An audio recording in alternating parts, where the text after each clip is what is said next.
தமிழுக்கு வணங்காத கம்பன் இருந்தான். நக்கீரன், நன்னாகன், நப்பூதன், நப்பசவை, ஒக்கூர் மாசாத்தி, ஒன்சாத்தன், சிலம்பெடுத்த தக்கோன் என முப்பாடு மறுத்த முடிசூடா மன்னர்கள் வீற்றிருக்க யாப்பில்லா கவிதையெனும் யார் தரும் பாடலெனும் மா பலா போல் மடியில் வாங்கி முடிசூட்டி அழகு பார்த்த என் தமிழன்மைக்கு முதல் வணக்கம், அவையோருக்கு என் மறுவணக்கம். நான் இன்று பேச எடுத்துக்கொண்ட தலைப்பு என்னவென்றால் காமராஜரின் சிந்தனைகளும் செயல்களும். இந்திய அரசியல் வரலாற்றில் மட்டுமல்ல, ஒவ்வொரு தமிழகரின் இதயத்திலும் நீங்கா இடம் பிடித்த ஒரே தலைவர் காமராஜர்.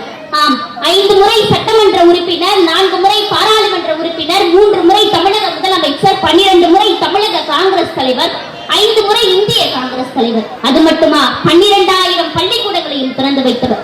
மனித குலத்திற்கே உயிர்நாடியான தொழில் விவசாயம். விவசாயம் செழித்தால்தான் மக்கள் பசியின்றி வாழ முடியும் என்று அறிந்த காமராஜர் அமராவதி, ஆழியாறு, மணிமுத்தாறு, வைகை, கீழ்பவானி, கிருஷ்ணகிரி, சாத்தனூர், வீடூர், புள்ளம்பாடி என்ற 9 அணைகளையும் கட்டினார்.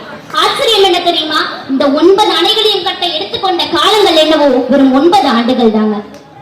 அரசியல் தூய்மையின் முழு உருவம் காமராஜர். வெண்மையும் தூய்மையும் உடையில் மட்டுமல்ல, உள்ளத்திலும் கொண்ட தலைவன். புவி வாழ்க்கை ஆசையிலா புனித வாழ்க்கை வாழ்ந்தவர். சொத்து சேர்க்காமல் சொக்க தமிழராய் வாழ்ந்தவர்.